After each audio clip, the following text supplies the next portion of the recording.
शानदार, बहुत खुशखबरी वाला संदेश है। क्या? संदेश है कि आपको आरोग्याचार्य में चक्ररत्न की प्राप्ति हुई है। तभी दूसरा सेवक आता है और कहता है, महाराज की जय हो, महाराज की जय हो। क्या संदेश लेकर आए? महाराज, आपको पुत्र रत्न की प्राप्ति हुई है। अरे ये तीसरा संदेश लेकर एक और दूत आता है और कहता है, महाराज की जय हो, महाराज की जय हो।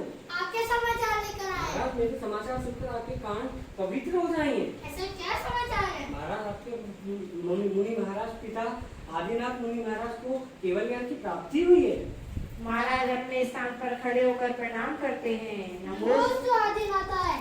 हमारी सेना तैयार की जाए, हमें दिग्विजय यात्रा के लिए प्रस्थान करना है। जो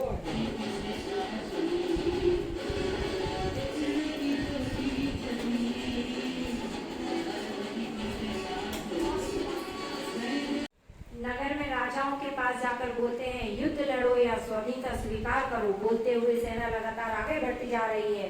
6 खंड जीतने के बाद वापस अयोध्या लौट रहे हैं। सुदर्शन चक्र प्रस्थान करे नगर में। जो आज्ञा महाराज। महाराज पता करने का कहते हैं कि वह प्रवेश क्यों नहीं कर रहा है, तो पता चलता है कि उनके छोटे भाई बाहुबली, जो कोदनपुर के राजा हैं, पर विजय नहीं पाई है, इसलिए वह प्रवेश नहीं कर रहा है। वे कहते हैं, वो तो मेरा छोटा भाई है, मैं उनसे कैसे युद्ध करूं? और उससे कहते हैं, तो बीच का रास्ता निकालते हैं और कहते हैं कि या तो वो आधीनता स्वीकार कर ले तो आप चक्रवर्ती बन सकते हैं। ऐसा संदेश पहुंचाया तो बाहुबली से ठुकरा देते हैं। वे कहते हैं कि मैं कायर नहीं हूँ। दूत वापस जाकर भरत महाराज को बाहुबली जी का संदेश सुनाते हैं। तो भरत अपनी सभी सेना, जल सेना, थल सेना, वायु सेना, आकाश सेना, गज सेना को युद्ध के लिए तैयार रहने का आदेश देते हैं। दोनों सेनाएं युद्ध के लिए तैयार हो जाती है। ये बात जब दोनों रानियों को मालूम पड़ती है तो वे कहती है कि आप लोग आपस में युद्ध मत करो, यदि करना ही है तो अहिंसक युद्ध करो। नेत्र युद्ध, जल युद्ध और मल युद्ध कर लें। रानियां कहती है कि जो हमें जीतेगा हमें स्वीकार होगा। और फिर शुरू होता है नेत्र युद्ध।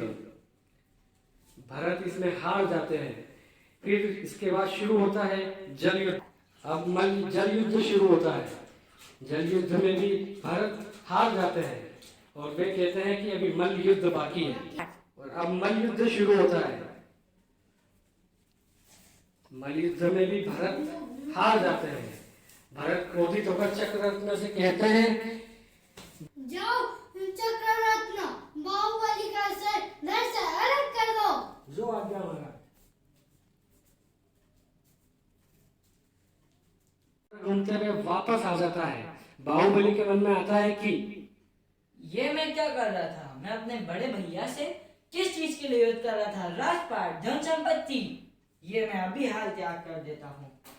और ये कहकर वे अपना मुकुट, सिंहासन सब त्याग कर देते हैं और मुकुट उतारकर भरत के चरणों में रख देते हैं।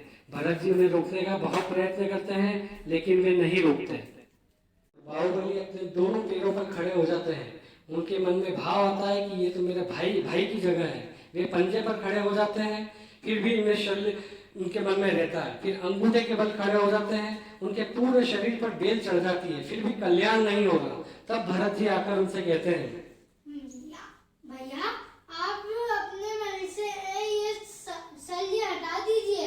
आज मेरी ये जमीन है, कल किसी और की जमीन होगी, इसलिए आप अपने मन में से ये शल्य हटा दीजिए। इतना बोलते ही बाहुबली जी की शल्य छूट जाती है और उन्हें केवल ज्ञान प्राप्त हो जाता है।